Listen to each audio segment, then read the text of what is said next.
Hello everyone and welcome to my 20th video review. Holy cow, I've been doing this for 20 weeks. Anyway, the name's Kenny and I'm here every week to talk about movies. Well, you got me in the middle of my 5 Fridays of October, where every week this month I count down different top 5 horror themed movies. So far this month I've counted down my top 5 family-friendly scary movies, as well as my top 5 horror franchises.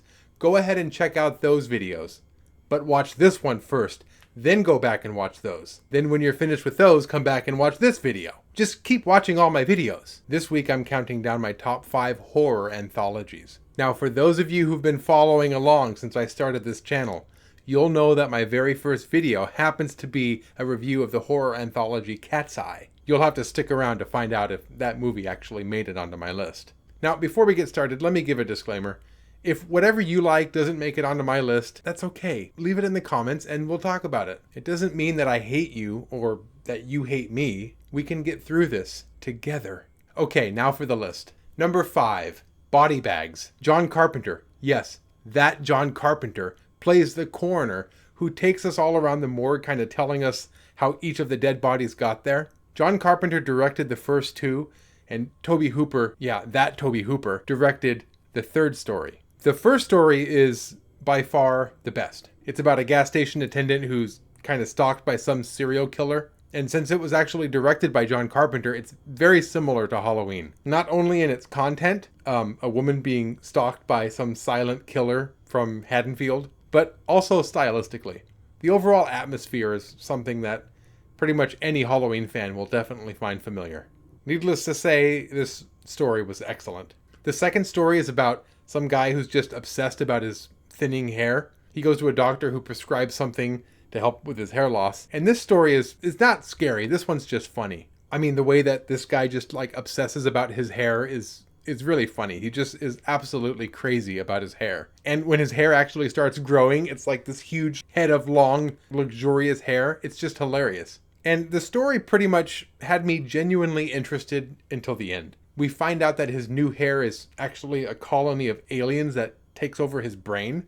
It's just so sudden, and it came off more as like lazy writing rather than creative writing. And the last story is about some guy who happens to be played by Mark Hamill. He loses his eye and he gets a new one. But the new eye that he gets is from a serial killer. And he starts getting these visions from the previous body that kind of warp and distort his reality. It's an interesting story. It's pretty good. But it doesn't compete with the first one. The first one in this particular trilogy was the best. The other 2 are good, but not great. So that's why this one goes at number 5 instead of up higher. Number 4, Tales from the Dark Side. This movie I actually thought would be higher on my list. I remember watching this one as a kid, and I loved it.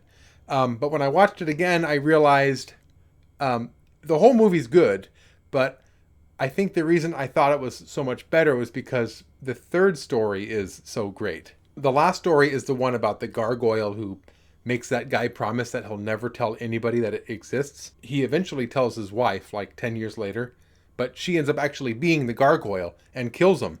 It's such a cool twist, and it really stuck with me over the years, and because of it, I remember Tales from the Dark Side being really great. The only problem is, the other 2 tales, they're just okay. And I don't mean that in a bad way. They're not just okay badly. They're okay. They're good. It's just they're too straightforward. There's a story about a mummy that goes around killing people and a story about a hitman hired to kill a cat. Neither of them are boring, but because the third one came with that twist, I was expecting something a lot more from these 2 stories. But there were no twists. The mummy kills people until it gets killed, and the cat kills the guy hired to kill it. No interesting backstories or no motives. It's just very straightforward stories. Again, that's not terrible. If it was, it wouldn't have made it on my top 5. But I guess for how memorable the third one was, the first 2 were just very serviceable. Okay, number 3, Cat's Eye. Did you really think it wouldn't make it on my list? This movie is great. Cat's Eye was written by the one and only Stephen King. As probably many of you already know, I love Stephen King. It follows a cat as it makes its way through 3 different tales. The first one is about some guy who tries to quit smoking by going to some like bizarre business that if they catch you smoking, they'll torture your family. The second story is about some guy who is forced to walk around the ledge of a high-rise building, and the last story is about some tiny troll that feeds off the breath of a little girl while she sleeps. All three stories are so much fun. They're so entertaining, and the situations and the characters are so funny. If you want to know more about this movie, then either watch it yourself or go find somebody else's review and don't watch mine, because it's my first video and it's embarrassing.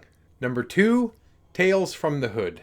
So Tales from the Dark Side ended up lower on my list. The opposite happened with Tales from the Hood. I expected this one to be like a 5 or something like that, and then I watched it again for the review and I realized it's a lot better than I remember it. It takes place in a funeral home where the mortician shows these young thugs a bunch of different bodies, and we learn about how each one of them died, kind of like body bags. The first story is about these racist cops who kill a black man who then comes back as a zombie and takes revenge. The second story is about a young boy who's being terrorized by a monster, but there's a twist. The monster turns out to be his abusive father. And this one has one of my favorite endings. The boy learns some cool, like, dark magic, where if you draw the person who hurts you, it turns into like a voodoo doll and you can do whatever you want to it. So he ends up crumpling it up and burning it. It's such a brutal ending, and it's so satisfying for this abusive asshole. I actually really like this story in particular because even though it starts off like it's a scary story about a monster, it's actually like a much more poignant story about abuse and childhood trauma with a very cool voodoo ending. The third story is about some racist politician living in a old plantation house where the souls of all the slaves live in these dolls. Surprise!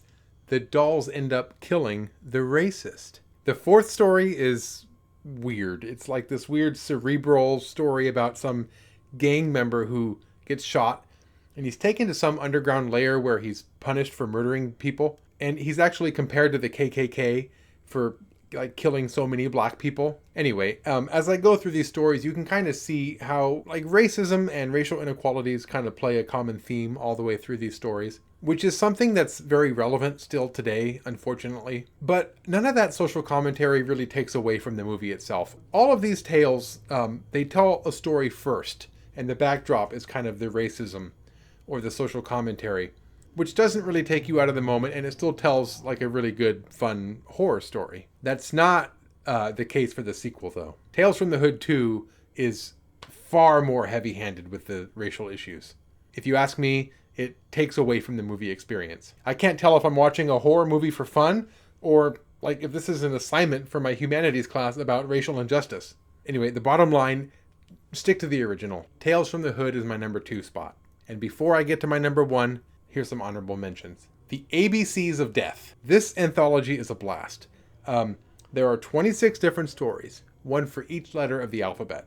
And for every letter, you get a story that tells you how to either get killed or die by that letter of the alphabet.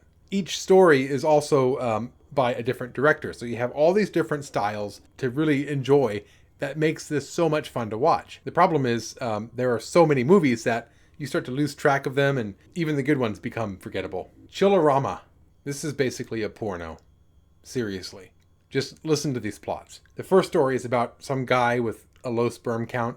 So he goes to the doctor to give him some drugs that's supposed to strengthen his existing sperm. But it just makes his sperm grow like into this huge killing sperm with teeth, and it's bizarre. So before this killer sperm kills him from the inside, he needs to get it out. It's a porno, I told you. The second story is about a guy who falls in love with a werewolf, or in this case, a werebear. Kind of a gay coming-of-age story. And the third movie is some erotic story about Hitler and his slutty wife, Eva Braun, who she just sleeps with a bunch of Nazis. I mean, the stories are just outrageous. And even though it came out in 2011, the film style is like straight up cheesy 80s. The overall raunchiness may turn a few people off, but I mean, if you can stomach that kind of crude tone, it's worth a watch, but just be warned. Okay, number 1, the Creepshow series. This was an easy choice, and I mean easy. They're 2 great movies, and they tell a bunch of stories, and they're all written by Stephen King. I mean, the first one alone has 5 shorts, and then I think number 2 has like 4 shorts. So altogether, there's a lot to choose from. And there aren't very many bad ones. I don't think there are any bad ones, maybe some that are obviously better than others, but none of them I'll have on and think, I want to skip this. I'll watch it. The first one has some great stories. One of them being The Lonesome Death of Jordy Verrill. This is the one where Stephen King plays Jordy, and so a meteorite comes down and he touches it, and then plants start growing all over his body. It gets so bad that by the end he ends up shooting his head off. It's such a gruesome, awesome tale, and Stephen King plays just the funniest redneck that you can imagine. There's also Something to Tide You Over with Leslie Nielsen. Yes, the Leslie Nielsen, before he got into slapstick. He played this kind of crazy person who buried these people up to their necks, and then when the tide comes in, they drown, and then they turn into zombies to get their revenge. There's The Crate. There's this weird creature that's in a crate in some university, and then it breaks out and starts killing everybody. They're Creeping Up on You, which is that weird story about that old grumpy man who gets like attacked and killed by those cockroaches. And as if those stories weren't good enough, there's Creepshow 2. Old Chief Woodenhead is one of my favorite stories about that Indian war chief, like wooden statue that comes to life and it starts killing people. You've got The Raft, which is another one of my favorite stories, where these like group of teens get stuck on this raft with this weird blob creature that tries to kill them. I think the last story is The Hitchhiker, which is one of the funniest stories.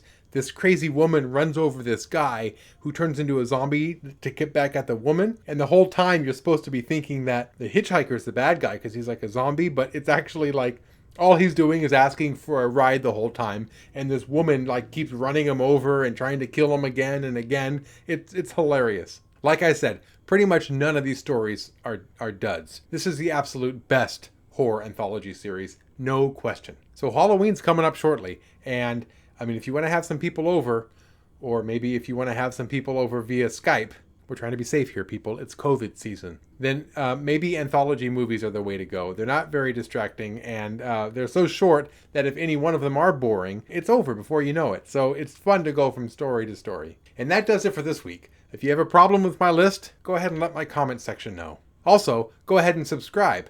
That way you can be notified next week when I reveal my next top 5 countdown. Thanks for watching, and until next time, let's not just watch movies, let's talk about them too.